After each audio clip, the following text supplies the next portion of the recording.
Can Yeah, you hear me properly? I can hear you. Okay, is everyone here or not?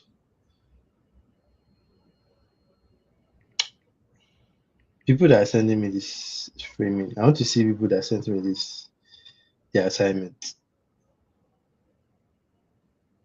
Are you the one that took the picture of the framing pictures? So the first two, I The don't know first what two is you, Abby. the last two rather. The last two is you. Yeah. Okay, so explain how did you get go about your framing for this picture? So I just want to focus on the lady, and I want to Mm. blur this person out. Mm-hmm. Yeah. So I just Mm. pick my focus on that, and then Mm. Can call that like simplification or blowing of I'll not say filling the frame, it's like simplification because you actually blurred out. Framing is like when you use something to frame the subject, like the way Dasola did for the framing. oh, okay, this So particular one. So she sure. used like something that looks like like a diamond shape this thing to cover every other thing, so that when you're looking at the person at the picture, the first thing you see is the lady in the picture. Then the other one that I call framing to is probably you can say rule of thoughts because the person is at the Oh, edge of sure. the picture. So it just matches with the news updates, right? So rule of thoughts, the lady is there, and you can also see the news updates. Do you get? Imagine Yeah. she was in the middle. You'll not be able to see the full TV screen. You just see her, and it should not look as nice as the way you shot it. So which is still good. Um, people joining. I want to drag people. I wanted to drag people. People did not send assignments. People not send assignments. When I said the assignments, uh, last minute to do this thing. Hey, I did something I think away. I will start recording. Your life. Hi everyone. People joining. Yeah, there are two people, so probably one person. Okay, let me. Two people, you and one other person. Yeah, me and one other person. Uh, What was happening? everybody has got to chapter 2, bro.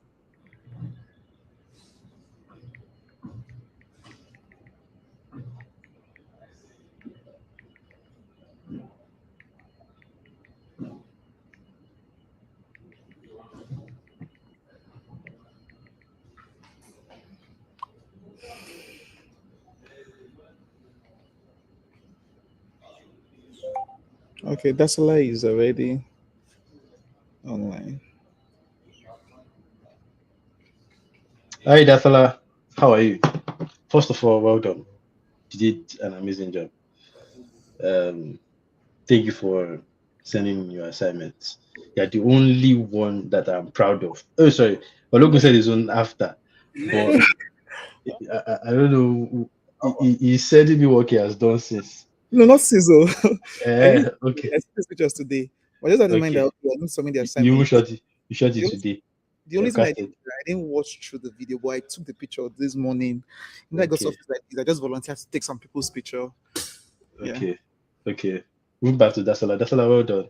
I see that you understood what rule of thirds is, which is good, and I like the fact that you went about the emotions, filling the frame, and then the framing.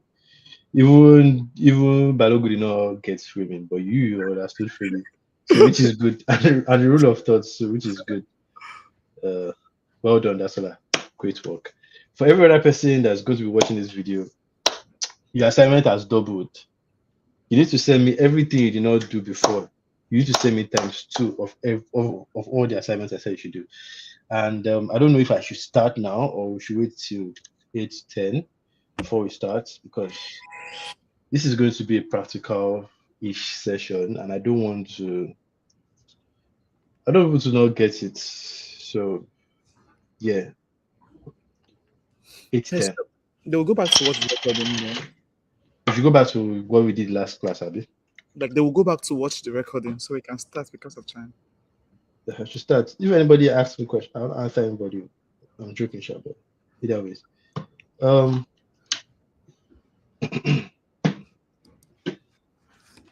don't worry, let's just wait. Let's just wait a bit. Mm.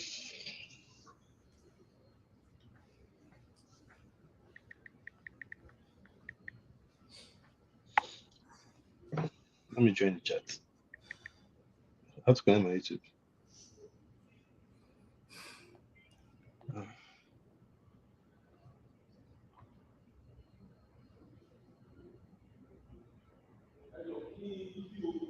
Please put in the comment section if you are just joining. Please let me know you joined the class.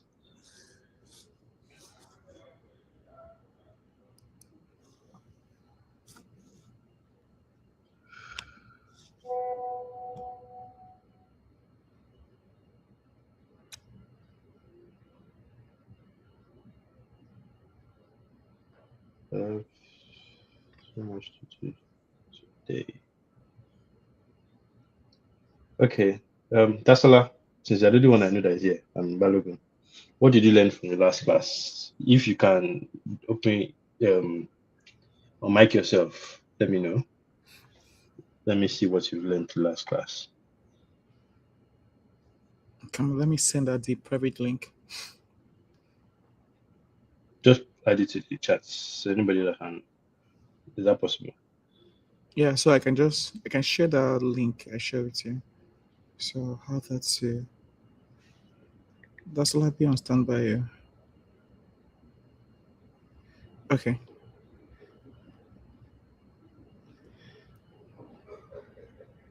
We have 1 minute.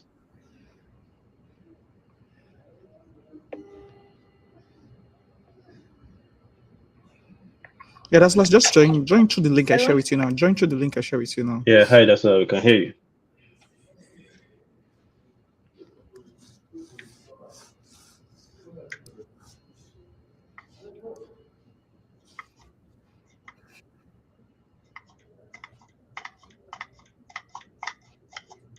Okay.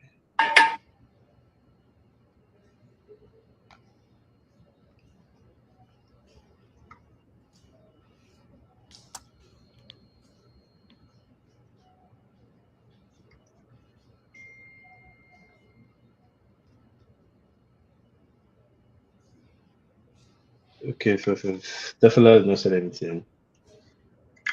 So let's get today's class up and run.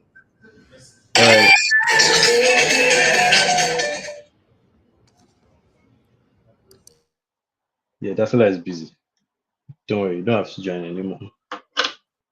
Good evening. Hi, Dasila, how are you?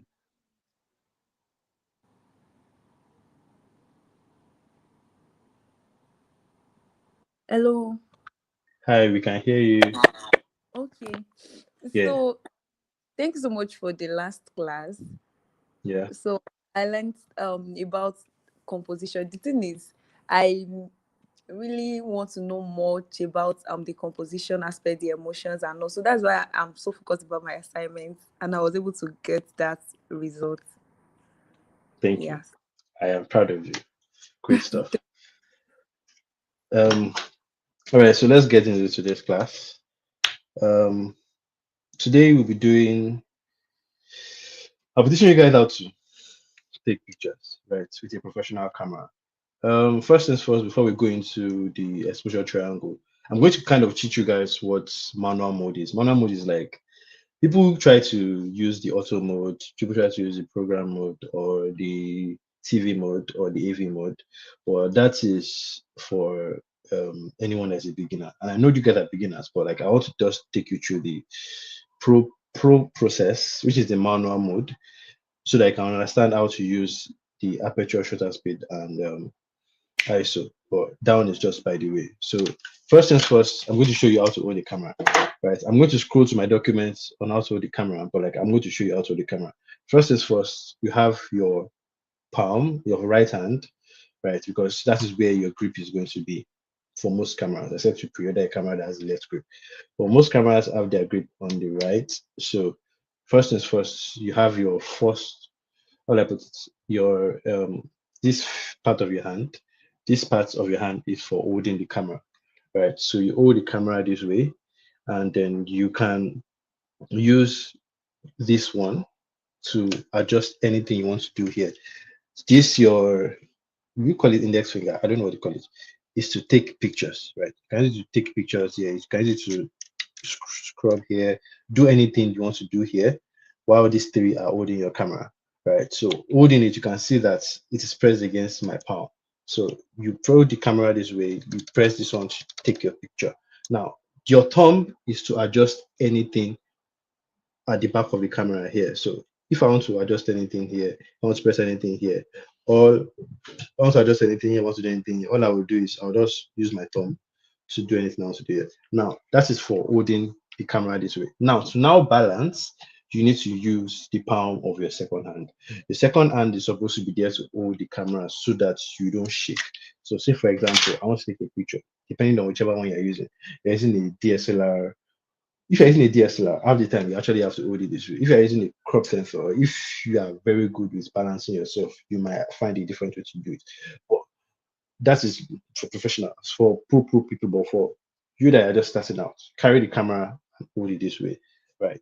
Can you see what I'm doing? Now, the point is these two fingers, this one and this one, are there to help you zoom in, zoom out. No, actually, you can do this one, these two, this one and this one. They are there to help you zoom in, zoom out.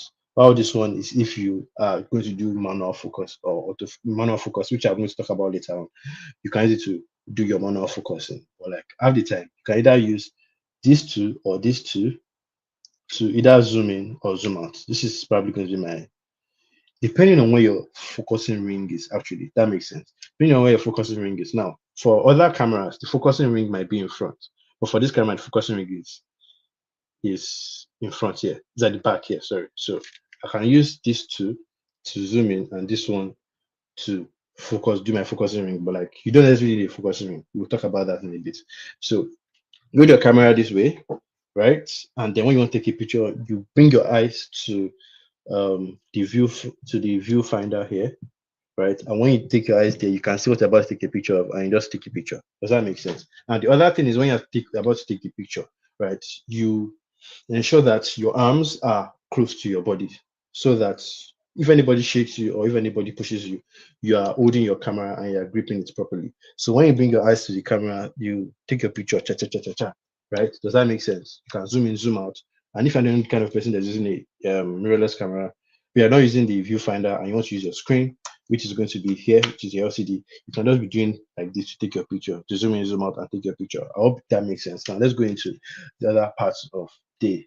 And if you want to take portrait pictures too, your hands are like this, you turn your camera this way, right? Do you see what I just did?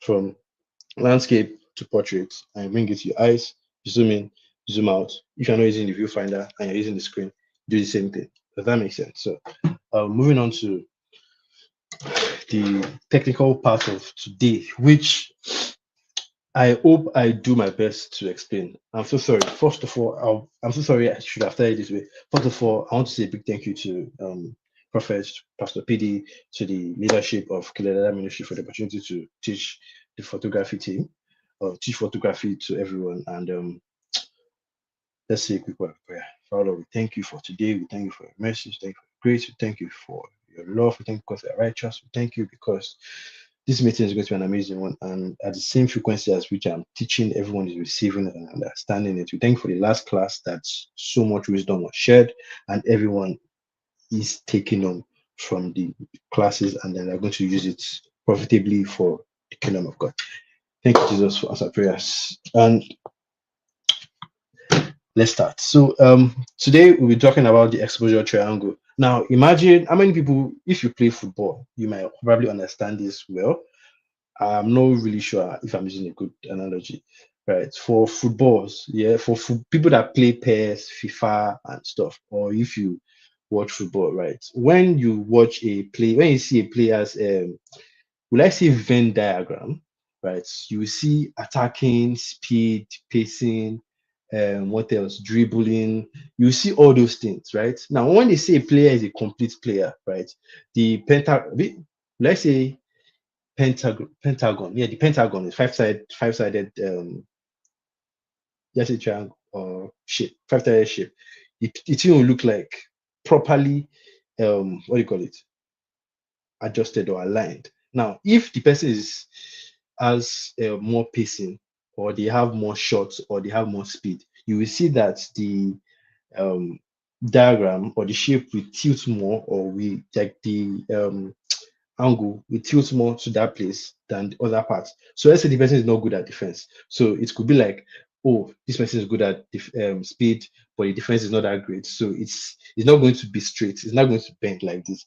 I hope you get what I mean. Now, for you to have a complete player, or depending on whichever position you're playing, right, the Venn diagram will be drawn in the direction of your skills, or how good you are in that particular skill.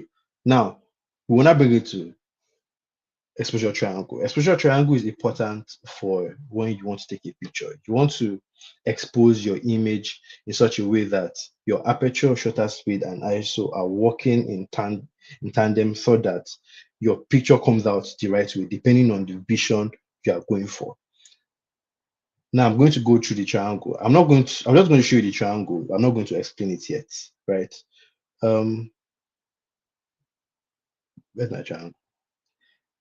Triangle is here. Sorry. So basically, your exposure triangle is there for you to take good pictures. But this is what it looks like, right? Your aperture, ISO, shutter speed. And I'm going to draw the triangle for you in bits, right? Normally, I'll probably say it should be a square, but let's talk about the exposure triangle because that's what everybody knows. So we'll start with, imagine a dot, right? We'll start with a dot, right? This is the first dot, which is the first thing I'm going to be teaching you. Then we'll draw a line and touch another dot, and we'll touch the other dots. Then we'll do the exposure triangle. So the first dot we'll be talking about is the aperture. I kind of delved a little bit on it in the last class. So aperture is the size of the lens opening, right? Like I said, the last class, it is in your lens. Sorry, it is in your lens. It controls the amount of light that enters into the camera, right? So the amount of light entering into the lens, it is being controlled by this amount of light that's going to hit your sensor, which is here, is controlled by the lens, right? And then, like I said, it is measured in f-stops, right? So the lower the f-stop number, the wider your aperture opening, and the higher the f-stop number, the smaller your aperture opening, right? Meaning at f1.8, your aperture opening can be this wide. At f11, let's say at f11, it can be this wide. At f22, it can be this wide. Meaning the amount of light that will be allowed through this hole is not the same thing as the amount of light that will be allowed through this hole. Do you get what I mean? So aperture opening affects what? The amount of light that's allowed into your camera. It is inversely proportional. Now, it also affects depth of field. I've said this in the last class. You can revisit it to understand it again. It affects depth of field, meaning the lower the aperture opening, no, the lower the f-stop number, which is the wider the aperture opening, the more shallow depth of field, or the more blur you have in your background, and the higher the f-stop number, which is f11, f4, f6, f5.6, f11, and the higher the f-stop number, the deeper the depth of field you have, meaning the sharper your foreground and your background is, right? Meaning that if you take a picture, you can see that we shot a wedding some weeks ago, and then my partner shot a picture.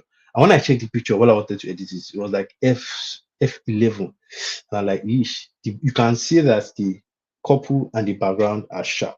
But when I was shooting at f1.4 using video, you can see the separation between my subject, which is the couple, and the background. Does that make sense? So like I said, that is the first dot, and I need you to note that first dot, right? I will show you a picture of what the aperture opening usually looks like. So this is at f1.4. F1.4, you can see the aperture opening here, and this is at f22. This is at f16, right? So wide aperture, f1.4, medium aperture, you don't necessarily think about it. Just note the fact that the higher your f-stop number, the smaller your aperture opening. So the amount of light that will be allowed here is way more than the amount of light that will be allowed here, right? And the shallower the depth of field here, and then the deeper your depth of field here. Does that make sense? So put that at the back of your mind. This is another picture that probably explains it more ish. So if you look at this picture, right, you can see the foreground, midground, and the background. Now at f2.8, the person was focusing on the plants here. What happens to the background? You can see that this person and the trees are blurred out. Now the person moved to f5.6. At f5.6, you can see that the plants and the lady are more in focus and the background is blurred out. Now at f16, you can see that the foreground, midground, and the background are in total sharpness. Like that, you can see them easily. It's very sharp. So that is the explanation of the aperture opening or how aperture affects your light. Now, like I said, the amount of light that's entering your camera is affected by your aperture. Now, moving on to the next thing, which is what? Shutter speed. Now we're going to draw a line from aperture straight to shutter speed. Remember, I'm saying we are trying to draw an exposure triangle because the amount of light that is being allowed can be controlled by the other two things. Now, shutter speed controls how long the shutter is open, dictating the duration of light that hits your camera sensor. Now, remember I said before, I don't want to do this. So there is a sensor. I wanted to open the camera and show you, but it's dangerous to do that. Should I? No, don't do it. It's my work camera. I have work tomorrow. So basically, there is a sensor. There is a sensor here. Wait, open my. There's a sensor here at the back here, about 1 inch. I can't remember how many inches it is, right? And then there is a shutter curtain. So let's say, for example, now we're in Nigeria now. So it is sunny outside, and then light is coming in through your window. We know we have curtains, right? So what do we do if you want to? When we were growing up, your parents wanted to wake you up. You just open the window. So the light just comes into the room, right? You want plenty light into the room. You just open the window. Now, if you don't want that amount of light, that plenty light to come into your room, what do? You close your shutter. You close the curtain. Sorry, you close the curtain, and in closing the curtain, the amount of light that will be entering the room, right, will not be as much as when you open the curtain. So it's the same thing with shutter speed. So because the curtains, they're like blades, right? They're covering they're like blades, I think like 4 or 3 blades, I can't remember, depending on the camera you have, right? They're covering your sensor. They're also there to protect your sensor, right? So that nothing touches your sensor. One thing you should never do, pro tip, don't touch your sensor. Once you touch your sensor, once you spoil your sensor, your camera is gone. You have to buy another camera. And then there is something called shutter count, meaning that for every time one thing you should know is your camera cannot last forever, right? There's a shutter count for every camera, meaning that there's like a number of shutter opening and closing that your camera can go through. Sometimes it can be 100,000 shutters count, it can be 150,000 shutter count. After the shutter count elapses, your camera will not be functioning as good as it was when you first got it. But like that one, just by the way.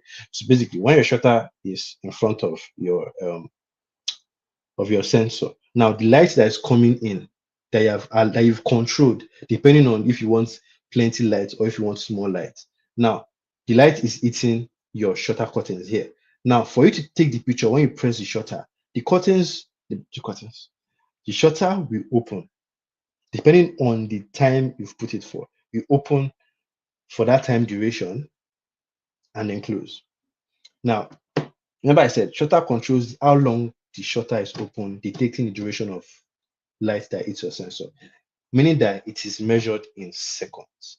Now, on your camera, you will find out there are different shutter speeds. So, like I said, it's measured in seconds. You will see 30 seconds, meaning your shutter can open for 30 seconds. You will see 5 seconds. You will see 6 seconds. You will see 3 seconds. You will see 1 second. You will see 1/10 of a second. That's like 0.1 second. You can see 1/25 of a second, 1/50th of a second, 1/250th of a second, 1/1000 of a second, 1/4000 of a second, meaning that your shutter can open 1/4000 of a second is very fast. You do meaning that your shutter is going to open that fast. It's going to open and close that fast. So the amount of light that enters your sensor at that point will be controlled by your shutter. So let me show you what I mean. Now, this is wait, let me see myself let me show you what I'm doing. So this is what it should look like if you're using mirrorless camera. Now I'm going to show you what it will look like so that you can see. So this is your shutter speed. Wait, can you see it? Can you guys see it? This is your shutter speed. Hey, let's put it on. This is your shutter speed, right? Right. And like I said, it determines the duration of which your time your shutter is going to open and close. Hold on, please.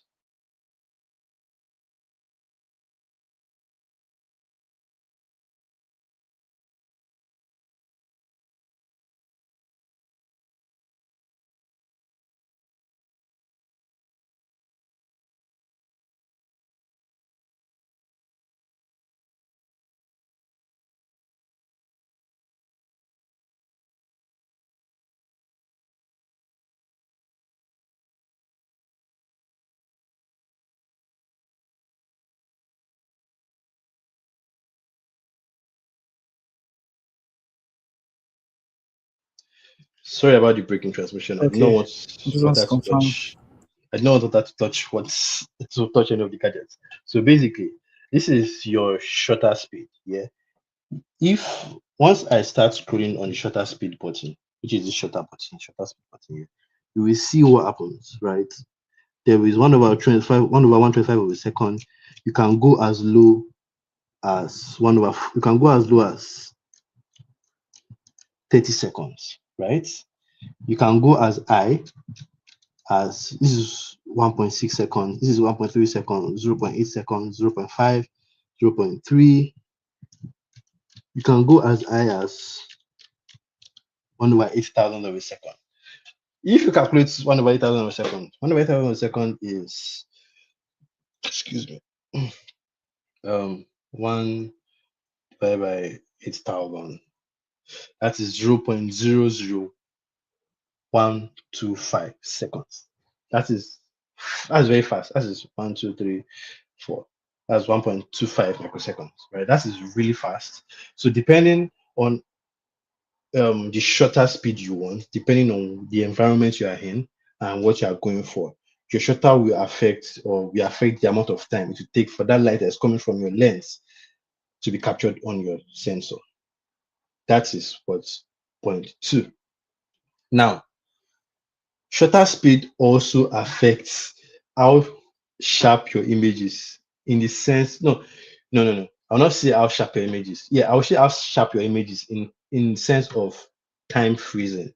Now, if you look at pictures of people that are running, and then you find, and when you see the picture of the person running, you see that it is very sharp. Considering how fast the person is running, it is sharp. It means that your shutter speed was high. But now, if the person is running, you now see all those blur as the person is running. Like you will see videos where if someone is doing a video and it looks as if there's blur as the person is running or as the person is moving. That is also affected by shutter speed. So, in the sense that shutter speed also affects time freezing or freezing movements. So, in what I wrote here, I said as your shutter increases, motion blur decreases, meaning that if I'm doing like this and I'm running and I click a picture so fast, let's say you use 1/4,000 of a second, 1/800 of a second, right? It will capture my hand so fast that you will not see motion blur. Now, normally, if I'm doing this in front of the camera, right, you can see there's motion blur. The reason why there's motion blur is because naturally there's also motion blur. But then there are times when you don't want to capture motion blur and you want it to be as sharp, like it's like you froze time, you will do a higher shutter speed. And you know that if I put my camera on 1/30th of a second, 10 1/10th of a second, right? It means that I'm having a slow shutter speed. So the slower your shutter speed, the more light is allowed into your camera because the amount of time that your shutter is open for is longer as opposed to 1/4,000 of a second. So for example, the amount of light that will enter your camera at 0.00125, or what did I calculate some seconds ago? 0.000125 is way lesser than the amount of light that will enter your camera at 1/50th of a second. or 1 over 5 of a second, or 1 minute, or 1 second, or 2 seconds. Does that make sense? So I'm going to let you hear what I mean. So say for example, right, I'm going to put on the camera. I hope you can hear this. If you can hear it, let me know. So this is 1 over 800, 1 over 8,000 of a second. I'm going to focus on something and I'm just going to take a picture. Did you hear that? Sorry. Did you hear that? You can hear how fast it's opened and closed. Now, if I want say 1 over, let's say 0.5 seconds, you will hear how long it takes for the camera to open and close, the shutter to open and close, right? It is not as fast as the 1 over 4,000 of a second. Now let me show you what I took a picture of, right? So this is at 0.5 seconds. You can see that it is very bright, meaning the amount of light that entered the camera is plenty, as opposed to 1 over 8,000 of a second. Does that make sense? At 1 over 8,000 of a second, the amount of light that entered the camera is not as much, or is not as plenty as when it was, sorry, it's not as plenty as when it was, I took too many pictures, as 1 over, this is 0.5 seconds. Now, if I go to 30 seconds, let me not do 30 seconds, 30 seconds is too far. If I do 5 seconds, right, I'm going to click the shutter. I'm going to focus on something. Let me focus on something. Oh, it's so bright.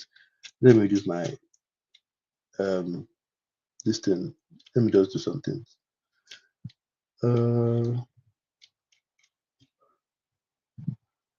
If I take a picture, right, this is 5 seconds. Wow, I need to focus. Sorry. Oh, that's interesting. So you took the picture. Me, I was thinking the camera was not taking a picture because I'm used to fast shutter speed. It did it. So I'm going to take a picture now, right? You can see that it is showing red. It is blinking. 1, 2, 3, 4, 5. That's 5 seconds of it taking a picture, right? The amount of, like I said, the amount of time, the time duration affects the amount of light that's entering into your camera, right? And also affects what you're freezing. We will call it motion blur. There's camera blur and there's motion blur. So motion blur is when you are taking a picture and then you want the person to freeze or not freeze. Does that make sense? I hope you understand everything I've been saying so far. Do you understand shutter speed and how it affects the light that is being captured by your sensor? Let me know in the comment section.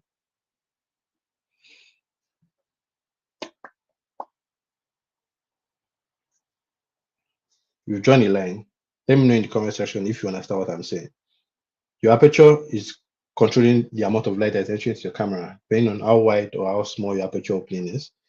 Your shutter speed is now saying that, okay, this light that is coming in, no, depending on the duration of time I want this light to hit the sensor, I control it. So if I'm going to control it, I can control it by 1 second, 1 over 200 of a second, 1 over 5,000 of a second.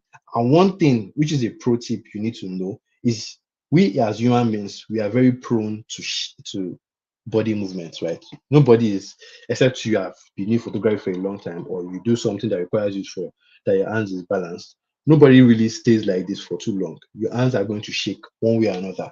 And one way to counter it is you use a high shutter speed because you're trying to take a picture. So if you're at an event, you don't want to go to a shutter speed of 1 over 50th of a second. You just notice that your pictures are blurred. If 1 over 100 of a second, safe, I really don't fancy it, though it allows more lighting than 1 over 200 of a second. But like, I'd rather go for 1 over 200 of a second, or 1 over 250th of a second, because it allows you to take picture as fast, as quick as possible, without your subject looking blurred. I hope you get what I mean. I don't know how many people are on this call, and I don't know if everybody's listening or if I understand it. I would have really loved feedback. But moving on to the next thing. Remember I said we've joined the aperture to shutter speed. The next thing is now what? ISO, which we'll talk about now. ISO, so the basic this thing I used to use for ISO. So let me just show you this diagram for shutter speed. So you lower the shutter speed or the speed or the time, which is 2 seconds, as opposed to 1 over 2,000 of a second. The lower it is, the brighter your image is going to be, because more light is being captured based on the 2 seconds or the time duration, as opposed to one about 2000 per second. I show you an example.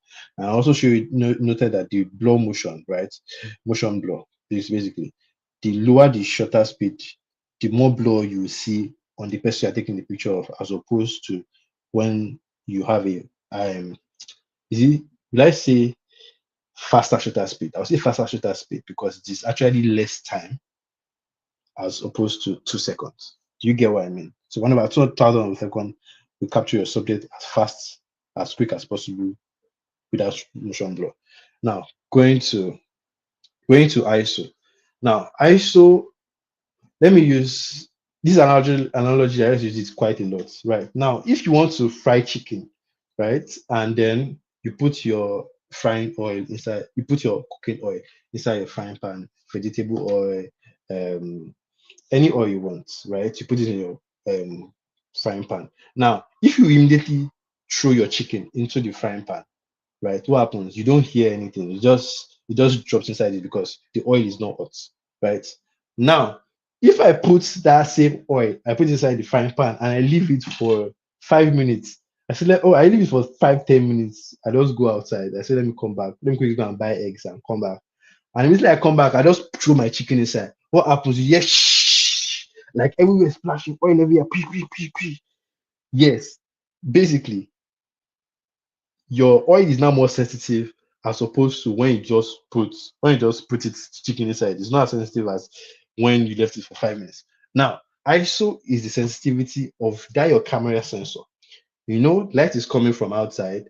Shutter speed has controlled the amount of light. No, not amount of light, the duration of that light. Now, your ISO, your sensor now has to capture that light that's coming through those two mediums, right? Which is the third one on top, right? We've connected ISO and aperture and shutter speed. The last thing is ISO. Now, the sensitivity of that your sensor to light is what we call ISO. So basically, ISO controls the sensitivity of your camera sensor to the available light, acting as an artificial amplification to make the image brighter. So basically, what it means is, and it's measured in whole numbers. Well, not everything is measured in whole numbers. For newer cameras, they are not measured in whole numbers. Let me quickly check. ISO, well, it's not measured in whole numbers anymore.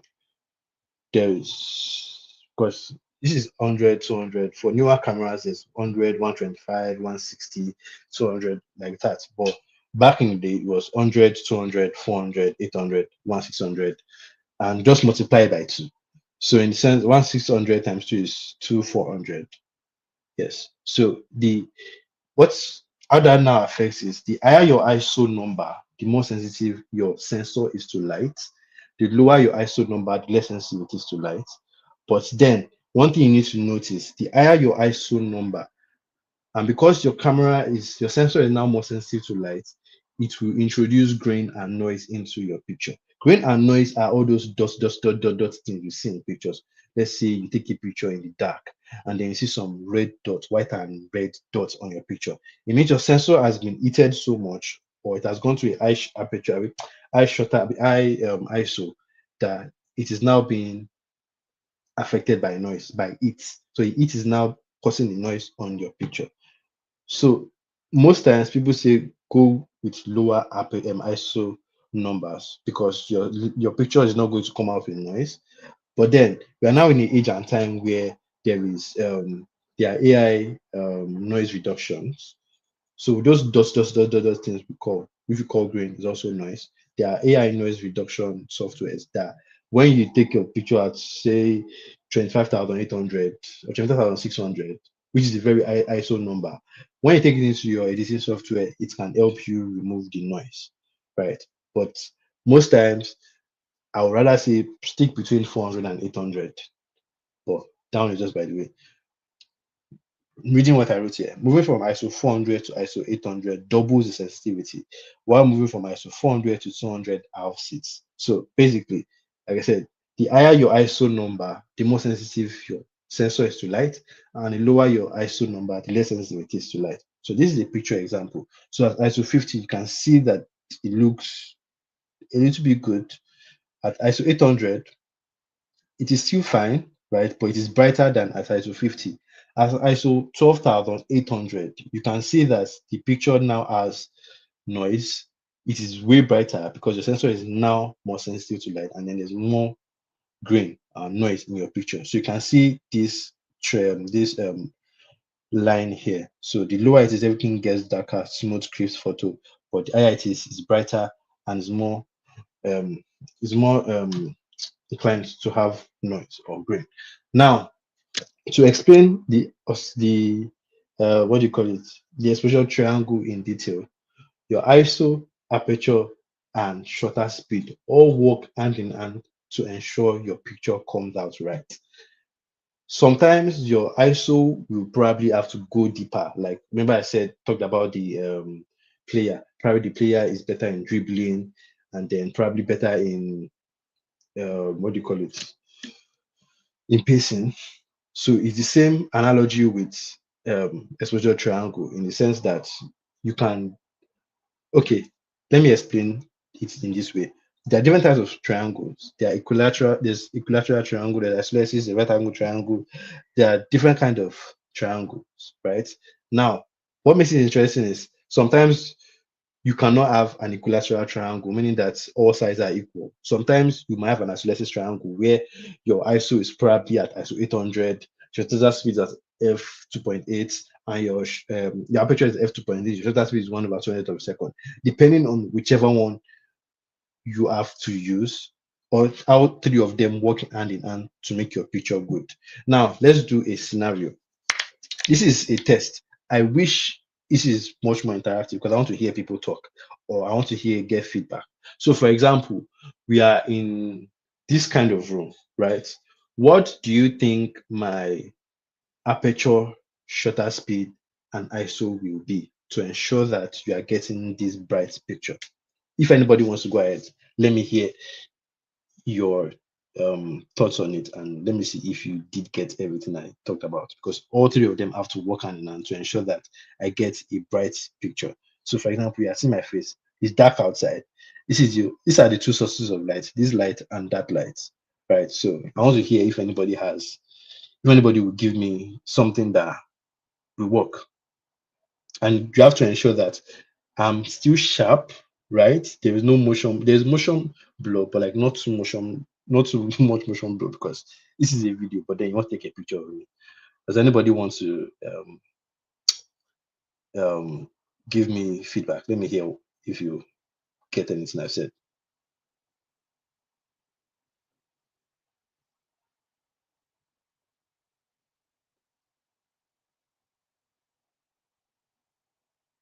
Yeesh.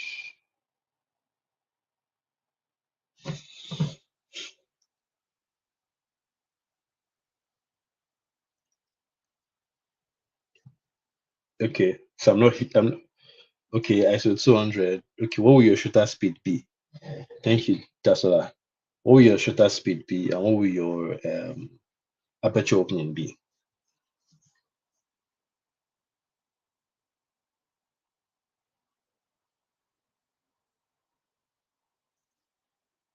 And you have to note that depending on whichever one you are going for. So, say for example, is it that you have to tell me the reasons why you gave those figures. Because if at f2.8 you say okay, f2.8, that means you wanted the background to be a little bit blur, or you say f11, you wanted me and the background to be sharp, right?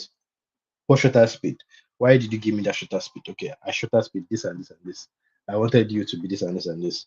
Okay, ISO 200. Okay, I don't want my sensor to be too sensitive to light. That means that. So let me hear you speak.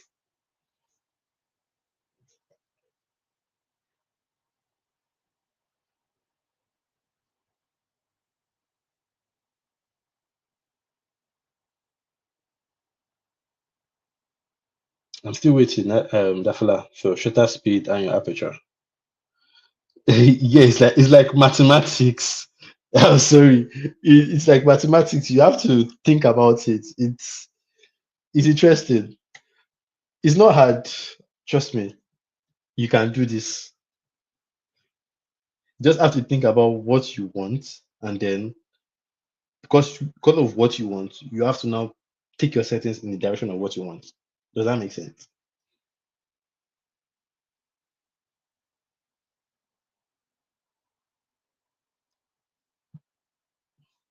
I'll give you like 3 extra minutes. Then I'll just give you guys scenarios.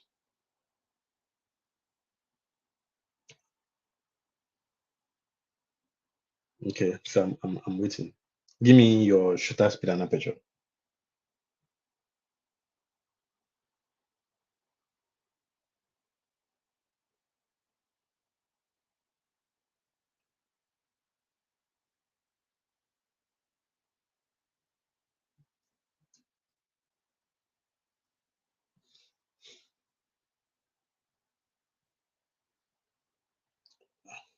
Okay, we have 2 more minutes.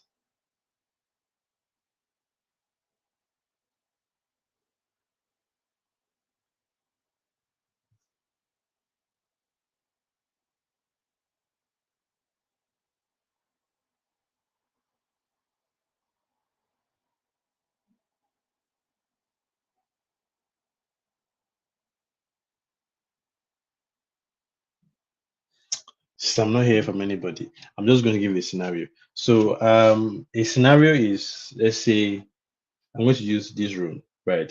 Let's use what we are seeing right now. So you say that you want to take a picture, you're not ensure I'm bright. So what does that mean? I cannot use an ISO 100 because the room is not too bright. We're in a low light situation, right? Let's say a low light situation for this room. Okay, I can't use ISO. I can't use ISO. So I can't use ISO 100. I can't use ISO 50. That's why I need to increase my ISO because I want my sensor to be more sensitive to light. That is one. Two, my aperture opening. I cannot use f 5.6. I cannot use f4. I cannot use f11, right? Because those ones will not allow as much light in as f2.8 or f1.8. So I'll take an aperture opening between f1.4 to f2.8 or f3.2 or f3.5, right? Because those ones will allow more light in than f4. F4 to allow light in, but it's not be as good as f2.5 or f2.8 or 1.8. So let's say 1.8. Why? Because I also want my background to be blur and I want more light to enter into the camera. So f1.8 or f2.8 ISO of probably 800 or 1600. It's not that dark. So 800 or 600, depending on whichever one I want. Those ones will allow the sensor is sensitive to light. The light that is entering the camera is plenty at f2.8 or f1.8. Then my shutter speed. Now my shutter speed, because I'm not using a flash, I will talk about how shutter speed and flash comes affect each other. My shutter speed is now, oh, okay, what can I do? I want it to be as sharp. I can take my shutter speed to 1/200 of a second. I can go as high as to 1 over, let me see other ones that are here because I don't want to guess the number. So 1/400, 1/250th of a second, 1/500 of a second. 1/500 of a second is cutting it close. That's too much. So let's say 1/200 of a second, 1/250, 1/300. I don't think there's 300. 320. Does that make sense? So at those numbers, it is fast enough to capture me, but then my ISO is sensitive and my aperture is allowing plenty light into the camera. Does that make sense? So now, if I'm now outside in the afternoon, very sunny afternoon, it's bright everywhere. What do? I don't want plenty light to enter into my camera. So what do? I don't want my sensor to be too sensitive to light because there's a lot of light in the environment. So ISO 50, although ISO 50 is one of ISO 25, meaning it is to the minimum or it's to the lowest number because I don't need my sensor to be too sensitive to light.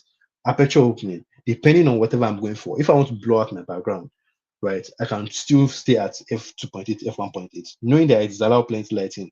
Now, because I know that it's allowing plenty lighting, what do? I have to increase my shutter speed because I want my shutter to open and close so fast.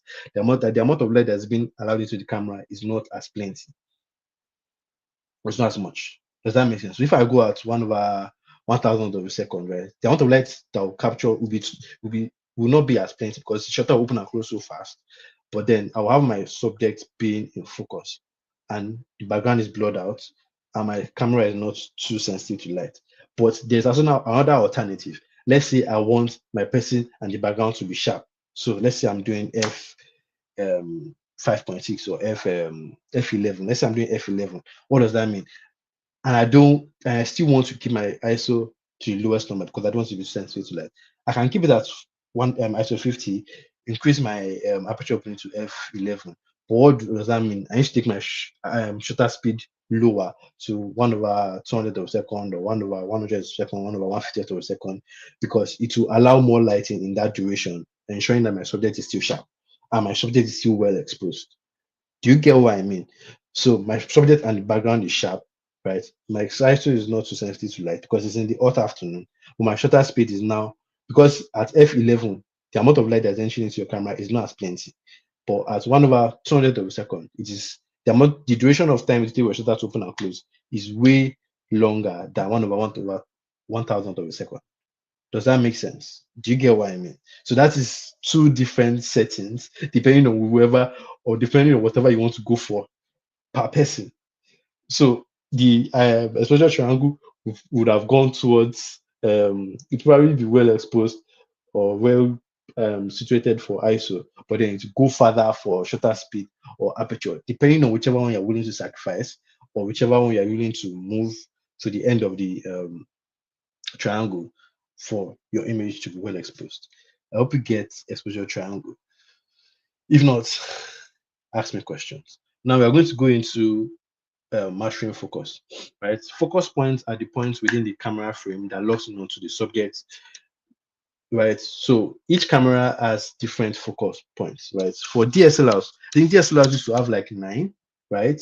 But then there are cameras that has 45, 200, 1000, 500 and stuff.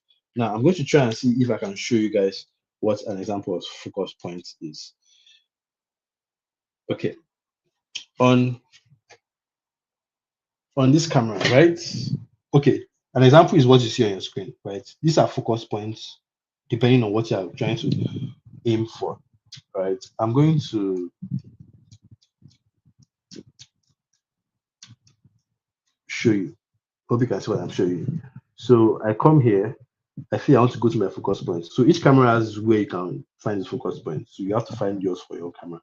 I press Q and I come to this, right? Depending on whatever I want to focus on. So if I press this first one, this is what 1 point of the focus. So meaning that depending on where I want to focus, that's just 1 point that I can focus on, right? And I can set it anywhere depending on whichever camera I have. Some cameras will allow you to have touch screen. Some of them you have to move them manually. So I don't need to move this one manually because it's touch screen, right? For other ones, you might see that some other cameras you have to move them around with your buttons here, but I don't need to do that. There is also expanded autofocus area, meaning it is one dot, it is one square, but then there are like dots, squares around it, so I can focus. So whichever point you focus on, you click on, that is where you are going to focus on. So let's say you want to focus on somebody in the background and you want to use this focusing point. You can just click it and focus on that person and you take your picture as quick as possible, right? There is also expanded autofocus around. So around that same square, there are now like 1, 2, 3, 4, 5, 6, 7, 8. Yes, 8 points around it, meaning that the focusing area has expanded. Does that make sense? So you are using f2.8, f1.8, and you want to increase your focusing area. This will help you increase the focusing area, that kind of thing. So we move to zone autofocus. So zone, you can see that the focus area has increased. It's now wider as opposed to the single one. So the people in, or the persons in this focusing area will be in focus as opposed to the single dotted one. Single dotted one can probably focus on one person, but this wider zone area will focus on more people. Now, this one is what? Vertical zone. Now, this one is now vertical as opposed to the square one that was not that big. So this one, you can focus on more people, depending on whatever you're trying to focus on. And then there is horizontal focus. So yeah, I want to take a group picture now. I want to ensure that it's always focusing on the people in the foreground, maybe in the background. I can decide to use horizontal focusing and just focus on the person, focus on people. And by the time I'm pressing my shutter, right, you will see that you will see some squares coming up on the screen.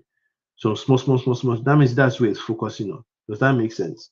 So that is that in regards to your um focusing guide. No, that's not that, because each camera, each lens, right? Every lens you have, not every lens, but most lenses we have either autofocus or manual focus. So when you want to autofocus, so you want to take a picture. I'm telling you how to take a picture now. Remember how we started at the beginning? You hold your camera this way. This is supposed to help you take a picture. So when you want to take a picture, you have to have press. You have pressed to focus. And once you've gotten your focus or the kind of the person you want to focus on, you press it as quick as possible. Does that make sense? So you have pressed to focus. Then you press your shutter down. You have pressed to focus. Then you press your shutter down. Then press your shutter down. Now, when you are trying to focus, right? The reason why it's easy for you to do that is because your autofocus is on. So each camera has an autofocus, right? There is autofocus, there is manual focus. I don't know what MO is. Manual focus. This one is MO is you can use manual focus and autofocus. Now, when I'm on manual focus, right? Remember I talked about your focusing ring in the beginning. Your camera is not going to help you focus. Your camera lens is not going to help you focus. You have to pick your focus point yourself. And how to do it is you take your focusing ring. This is your zoom ring. This is your focusing ring, right? Your focusing ring is what you will use to focus. You will now be trying to manually do your focus yourself, right? That is manual focus and autofocus, right? I'm going to read what I wrote here. Manual focus found on the lens. This gives photographer physical control on manually focusing on the exact part of the image they want sharp or blurred out.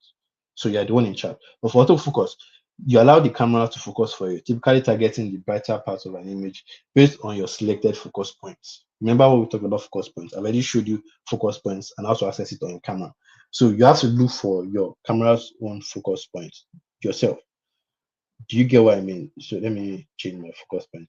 And then when you're now using pro cameras, there is tracking, right? This is this L tracking. You don't even need to think about it. The camera will just be focusing for you. You can see what it's doing. It will focus for you. If you now also have eye focus on, facial recognition on, right? Your camera will prioritize those. So you are taking picture in church. You have your eye focus or facial recognition on, right? Once you are trying to take your picture, your camera will focus on people's faces, not on the background or something else. Do you get what I mean? So you have to take your camera and ensure you try all these things out, or whichever camera you have, while you're trying to take a picture in church. So that in regards to focus points. I already showed you guys how to hold your camera and what each point is for, and how you have to um, use your elbows, hold your body so that your hands are not shaking when you take a picture. Now, for you to, sorry, it's very hot. It's very hot where I am right now. So to achieve those focus, right, there are things we call focus modes, right? To get the most out of your autofocus, you must tell the camera how your subject is behaving. So you have your subject. So if your subject is standing still, or if your subject is always moving, so prophet is always moving around, person that is seeing is always moving around, you have to choose the right focus mode so that you can focus properly. Does that make sense? So if you are using single autofocus, so I've showed you a picture here, right? On your camera, after the camera again, you will find your autofocus. Mine has just two. It doesn't have the AI7. Mine has one shot and 7. So depending on the camera you have, some have AI focus, but mine has the 7 and the single focus. So if your subject is always stationary, so you're the kind of person that's always taking portraits, you really don't move as much, you don't stress yourself, or you're shooting animals that don't move as much, you're doing wildlife photography, or you're in church, the person is just standing still, you can use single shot of focus or one shot. Use this for stationary subjects. You have pressed the shutter, the camera lost focus, and you stay focused as long as you hold the button. If your subject moves, they will fall out of focus. This is perfect for portraits or inanimate objects or things that don't move as much. Now, for subjects that are always moving, so you have people praising, worshiping church, that's where your continuous autofocus, which is your AI7, right? Use this for moving subjects. As long as you have pressed the shutter, the camera will continuously track and adjust focus on the subject as they move closer or farther away. This is especially for sports, running children, speaker on person on chess stage, so people running, prophets moving around.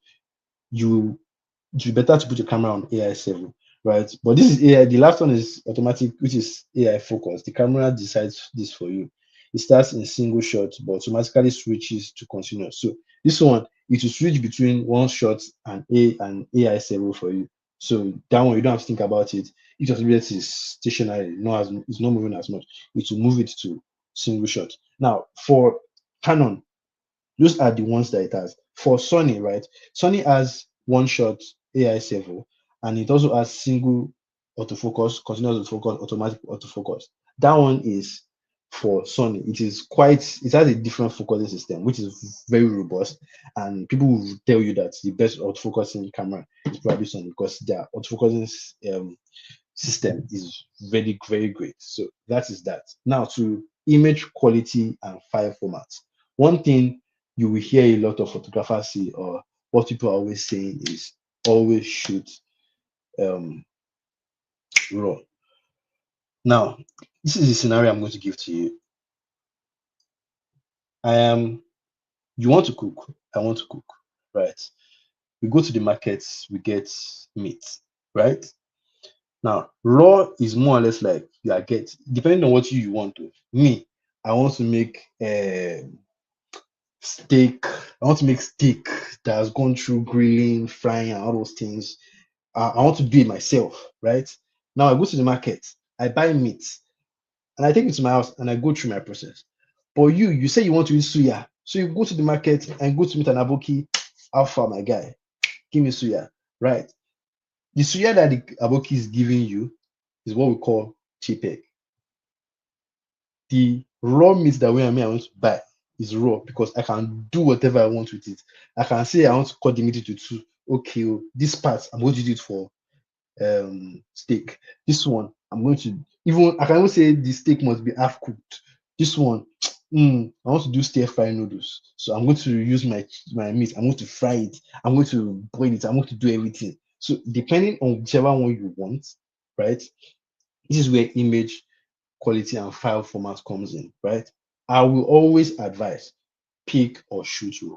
The only downside, which is not a problem, is your files are usually larger, or they're usually larger in number. So if you take a picture in JPEG, right, you can see the picture might be 9 MB, 6 MB, 7 MB, 4 MB, depending on the kind of JPEG you're going for, because there are different kind of JPEG. There's small JPEG, there's medium JPEG, and there's large JPEG, right? There's also small, medium, and large raw. But always stick with large raw because you want to be able to.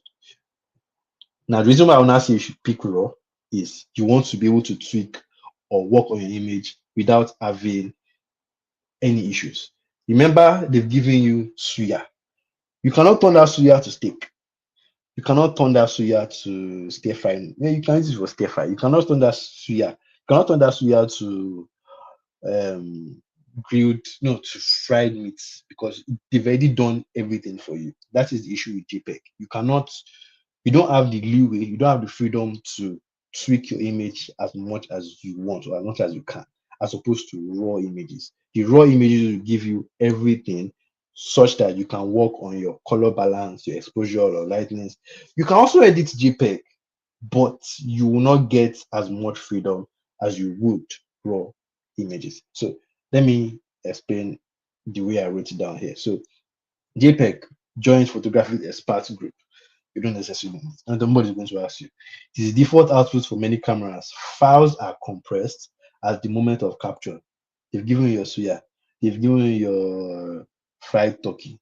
Right? You can decide to go to the market and buy your full turkey yourself and go and do whatever you want to do with it. Or they give you fried turkey. Meaning you instantly lose some image detail, but the resulting file size is many times smaller. Now for RAW stores all the information originally captured by the sensor. This allows adjustments to white balance, exposure, contrast, saturation, sharpness to be easily applied in softwares like Lightroom, Photoshop as much as one. The RAW files are very large and cannot be displayed on standard browsers. So this is one of the issues a lot of photographers have with clients. You cannot ask me for RAW, because if you're asking me for RAW, that means I've given you the pictures, and if people see the pictures and then you want to just work on the image, you wanted to make you wanted to make steak. You now say, oh, let me first sun dry it, then I will now boil it, then I will now fry it. If you are sun drying your meat, you are probably trying to make us what do you call that, this thing, kimchi. But like, why are you sun drying the meat first? You have already spoiled the image, right? So, and then because it is large and it will not show on your phone, if you take a raw file and send it to your phone, it's not going to open, except your phone is probably a good phone that has a good, is it RAM? Yeah, I can't remember which one it is. But like, if you take raw into your camera or your phone, you might not open it, right? Except you have an editing software like Lightroom, right? But if you don't have it, it is basically useless for you. That's why most times you deliver JPEG to clients, because you want them to easily open JPEG on your phone. So raw files are very large and cannot be displayed on your standard browser without processing software, but they are the best option for high quality professional work, meaning that you can tweak it as much as you want. You can take an underexposed image that you shot in raw and expose it properly, and it will come out great, right? There were some pictures I've shot for an organization, and I was shooting in low lights, no flash was allowed. So what do I have to do? Because I'm shooting in raw, it's easy for me to edit it and then deliver amazing pictures that they themselves will not know that this picture was shot without flash. But if I shot in JPEG, I've shot a wedding in JPEG, I was crying, Jesus. It was so painful because I cannot apply some of the presets I want to apply. I cannot tweak it as much as I want, right? But you have what you have, right? So that is that. I think I've talked about. So yeah, let me just show you on camera before we move to this. On your camera, you will see. So this is raw here, right? Depending on your camera, right? Depending on your camera, there is different kind of JPEG. This is large JPEG. Let me go to it. Let me press info. So this is raw and there's C raw, two different raws. I can see that this raw is 30. This, if you can see that this raw is 30 megabytes and it's 6,720 by 4,480. If I go to the other one, it is also the same size, but one is going to be heavier. You can see that for this one, the number of frames I have left is what? 407, as opposed to this one that is 258. Meaning that 258 frames I have, meaning that my raw is heavier here than the other one. Now, if I don't want raw and I say I want JPEG, you have the option of choosing different JPEG. There is large JPEG, there is there is large JPEG, there is medium JPEG, and there's small JPEG, right? I don't recommend JPEG. I always shoot in raw, especially for church work. Moving to lights, right? So light refers to how a source, whether natural like the sun or artificial like the spotlight, is positioned in relation to your subject. For example, you are looking at me. There are sources of light in this room, and this is where I want you to always be. Open your eyes and see, right?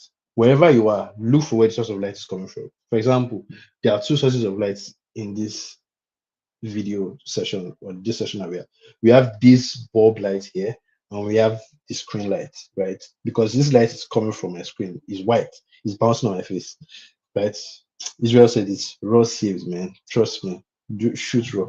So there is this light and there is this light. If I take a picture, because this light is coming to my face, it's going to be good. Now, if the light here is not on my face, right, you can see what happens. The other source of light is this one, right? So you have to observe depending on whichever light you're going for. Now, there are different types of light sources. But for photographers, because you are going to work in the church a lot, your main source of light, depending on whatever mood you are going for, will always be a speed light. Now, if you're not going to be using a speed light, you have to use the environment light or the light that is available to you in the room that you're in. So it can be the stage light, it can be the lights coming from the bulbs, it can be the lights coming from the side. Those are the lights you have to notice. And then you have to notice how it is eating your subject or how is eating the face of the person you're taking the picture of. Now, imagine this light was not here, and this is not a good example. Let me see if I reduce my okay. So I reduce the screen brightness, right? So if I take a picture like this, it's not that good because the light that's coming from the screen is not as bright. This is the only source of light, and the light is eating my face here. It's not looking flattering. It's not looking that good. It can pass, but when I increase my screen brightness, the light that's eating me from the front, right, is flattering as opposed to just this source of light that's coming from the side. I would have gone into Rembrandt light and all that stuff, but it's not a photography studio session. This is just this thing. So there are different qualities of light. There is the soft light, which is produced by a large apparent light source that diffuses light over a large area, resulting in ethereal portraits with low contrast and minimal shadows. Hard light comes from a small direction apparent light source, like a spotlight. Even your speed light sef is a small this thing. That is why I'm not a big fan of pointing your speed light at people, because the light that will hit your subject is going to be hard light. Now, like I said, like I was saying, light source like a spotlight or sun or on a clear day, it produces intense dramatic light with dark sharp shadows and high contrast, making it excellent. It's good for textures, but because you are trying to make people look flattering, what are you going to do? You need to aim for soft light. Now, now let's use the sun before we come back to speed light. We're going to use two light sources, the sun and then speed light. Now, on a clear day, no clouds in the sky, the sun is big, right? But relative to we as human beings, the sun is far away and it appears to us as a small light source. If you bring now, because it's a small light source, right? It is casting hard light on people on a clear day. So that's why when it's 12 o'clock, 1 o'clock, between 10, 11, and 3, right? The kind of light that will be projected on people is usually hard light, meaning that you can, if you, let me see if you can see me. Say, I'm not sure you can see. Basically, for example, now I'm here on this table. You can see the shadow, you can see the outline of my shadow in relative to the table. You can see the outline of your subject relative to the background or any surface. It means that your light is hard. So on a clear day when the sun is shining, that means you have hard light. Now, to now diffuse that light, most of the time you have clouds. So clouds will come, and then the light that is coming, it will be diffused by that light. If you go to studios, most of the studios too are using a small light that has a high wattage power to give you bright light, but then they will now put it inside a modifier. The point of the modifier is to what? Is to diffuse the light. Now you are in church, you want to take picture. This is your main source of light. So what do you do? This main source of light is also small, and when you point it at people, it produces harsh direction light, which is good for textures, but you want to make people look flattering. What do you do? One thing you will know is, I'm going to put on this light and I'm going to show you an example. One thing I always do is bounce light off surfaces. Now, if I point this speed light to the wall and I bounce it on the wall, what is going to happen is the light that's coming from a small modifier or a small light source, right? And because it's hard, it's going to bounce on the wall. The wall will now spread that light. The wall will now act as a diffuser for the light. Does that make sense? So when you're taking pictures, sometimes not taking a picture of somebody, don't do this, right? If the wall is close to you, if the ceiling is not as high, the wall is close to you, you can always bounce light off a surface and let that light that's coming from that surface hit the person. And one thing you need to know is light moves at the speed of, speed of light is I can't remember. Light is sharp fast. Just imagine light is fast. I can't remember how many this thing it is. This is 299, 792 million. This is not what I'm looking for. This I'm looking for. Is it not 2 times 2 per minus 8 or 9? I can't remember. If you remember, put it in the chat. But light moves at that speed. So if light is moving very fast, I can bet you that a shutter cannot meet 1/4000 of a second is not as fast as the speed of light. That means your camera will capture the light that's coming to your camera. Does that make sense? So when you bounce that light, the light will move there, come back, and hit your sensor. So always find a way to bounce light on surfaces. When you do that, it is going to soften the light. And if you don't have any surface, you can always use that diffuser. I did it, showed you in the first session. I don't have it here. It will also help you soften the light. The light is going to bounce up, bounce on the diffuser, and come to your subject. That way, your light is softer. But then, depending on whatever you are going for, if you are going for the hard light vibe, you can go for that. But because you are in church and half the time you are not, what's the word? You're not shooting to produce hard lights, bounce the light off the wall. You can take the speed light, bounce, take it, bend it this way, take your picture, bend it this way, take your picture. Don't do this. When you do this, I don't really like this because the light is bouncing up and coming down. It is giving 12 o'clock lights. 12 o'clock lights, when you're bouncing it, you see shadows here, you see shadows here. It's the same thing. I don't really fancy it, even though the light is supposed to be soft. But because it is not bouncing against something to come back from an angle, it's not going to be soft. So try this in church. Bend the light to the side. Let's say your subject is here, right? Your subject is on this side. Bounce the light on the opposite side. Your subject is here. You can bounce the light on this side. When you bounce the light here, it's coming back to the person. Does that make sense? Provide this in your front. You can do this, right? If you don't have any of that, get a diffuser. We have 11 more minutes. Now, one thing you need to know in regards to light is what we call the inverse square law. This relates to the fallout of light based on the distance and the size. So the further the light source is from the subject, the more gradual the drop in intensity. And the closer the light, the bigger and softer it is. So this means that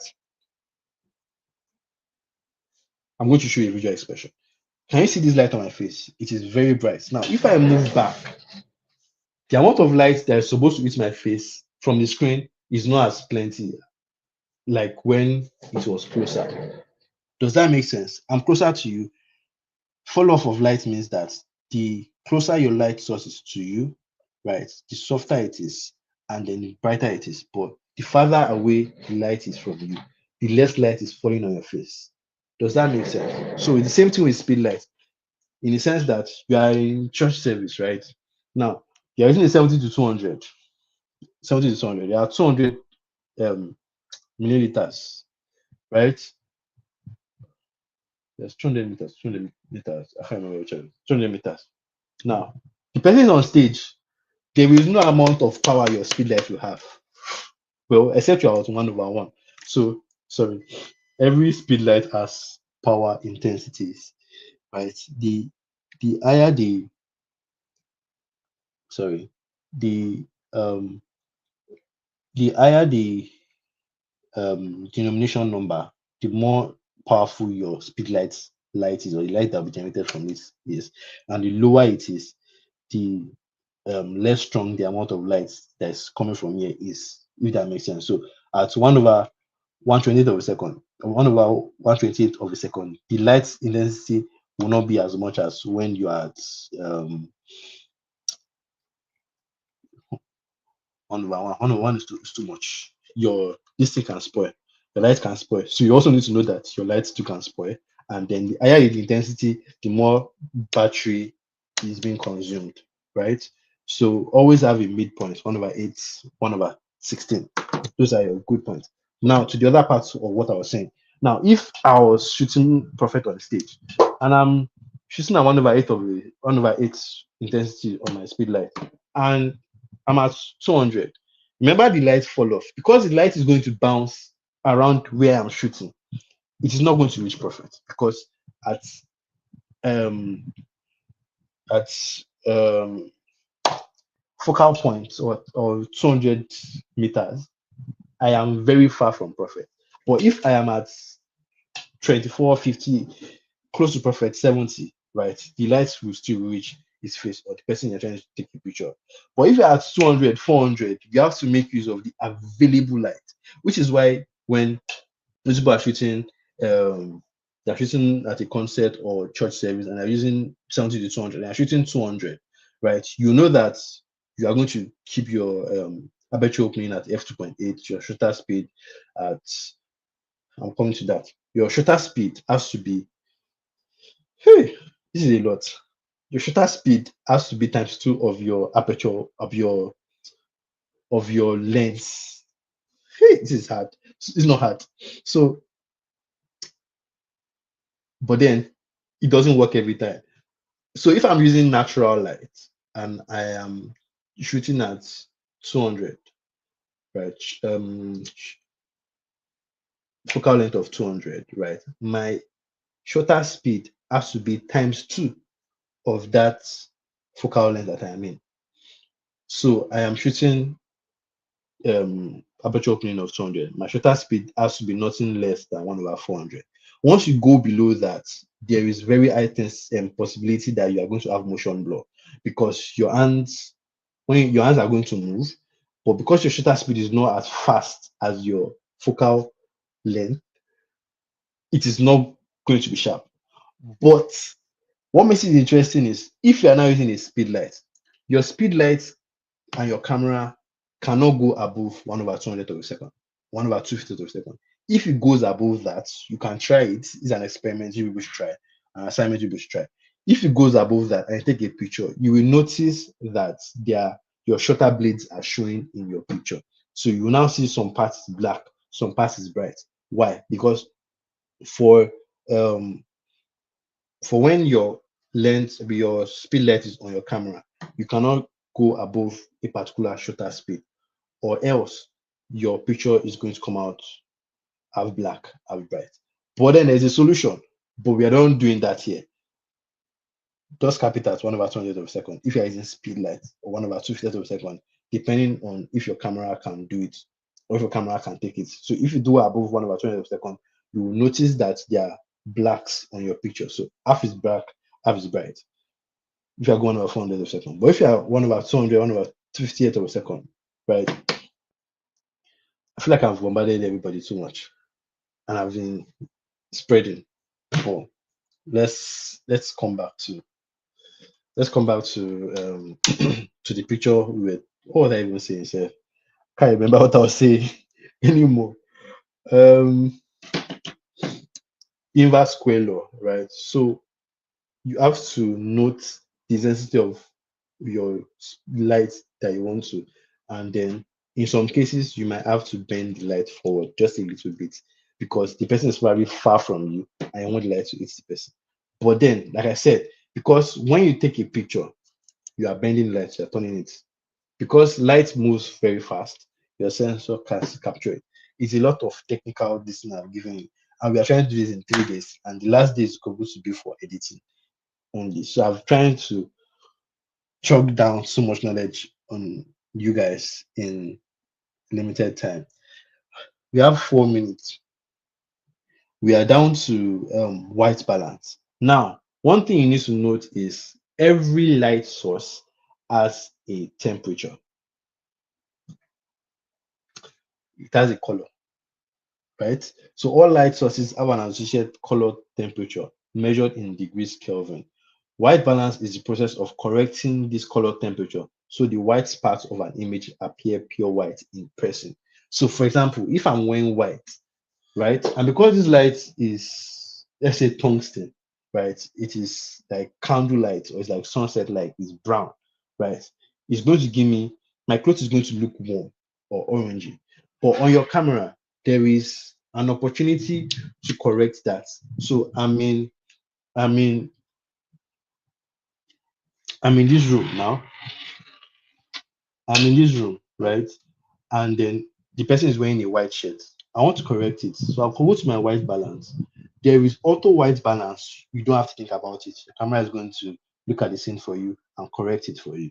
But then there are other ones. There is daylight, there is shade, there's cloudy, there is tungsten lights, there's white fluorescent lights, there's flashlight, there's custom, and there's Kelvin. Kelvin, you set it yourself, and like that. So the way it is the lower your number, the more warm it is, the higher it is, the cooler it is. That is why they say um, even blue fire is hotter than red fire, if you get it. 9,000 is higher than, is this not? 9,000 Kelvin is higher than 1,000 Kelvin. But on the light spectrum, it will show as cool. Does that make sense? Blue fire is hotter than red fire, but on the light spectrum, blue fire will appear blue, but it has a higher temperature in Kelvin. Do you get what I mean? So depending on where you are, you can adjust your Kelvin or your white balance for that scenario, right? So this is still the same white balance, but like for depending on the situation you are. So yes, so you are shooting in the shade and you want your colors to come out the way it is, you are seeing it on camera. You shoot in shade. You shoot in shade. If it's a cloudy day, and you know in cloudy day, it's usually blue, it usually looks dull, but then you want to add life to your image. So what do? You go to cloudy and you click cloudy. So cloudy will help you brighten your image. So, but the only issue with it is when you shoot auto white balance, right? Your camera is going to switch your temperature and tint. So how white balance works is it affects your temperature, which is warm to cool, and your tint, which is green to purple. Does that make sense? So if you are using auto white balance, so if I'm shooting somebody here now and I move to another place, the lights on the person that was here is not the same light that will hit the person now that is here. Does that make sense? So if you are using auto white balance, your camera is going to have to fix for both situations. So this is 9:30. I wish I could continue. There's so much to say, right? And like I said, light sources kind of affect your images. So for this speed light now, I have never really thought about it to think about the color or the color temperature of the light. Why? Because if I shoot raw, I can always correct my image. Now, if you shoot JPEG, you can't correct your white balance. So in editing, if whatever this thing you shoot, you can always adjust it or adjust your image to get the correct color that you saw in your scene. Now in church, you should probably shot shade, right? But it was a mistake, honest mistake. But in editing, it can be easily corrected if you shoot raw. But if you shot JPEG, sorry, eat your suya and God bless. Thank you guys so much for coming. They said I should always stop by 9:30, and I really appreciate you for watching, and I hope you learned a lot. I feel like I have bombarded you. When you get a chance to carry the camera, check all these things I've mentioned. These are like some of the basic things you need to know about your camera. There are other things, but you don't need those ones. These are some of the basic things you need to know, and get yourself acclimatized with a camera. Get your phone camera out. Your phone camera too has all these features, right? If I click on a picture, I want to take a picture, you will see here, this is your white balance, right? This is my white balance. I can always affect how warm, how this thing I want it. Can affect your exposure. Some pro cameras will allow you affect your aperture, shutter speed, ISO. Take all those things and work on them. Try it. Like, trust me, you enjoy it. Thank you guys so much for coming and have a wonderful weekend. It's the weekend. Bye, guys.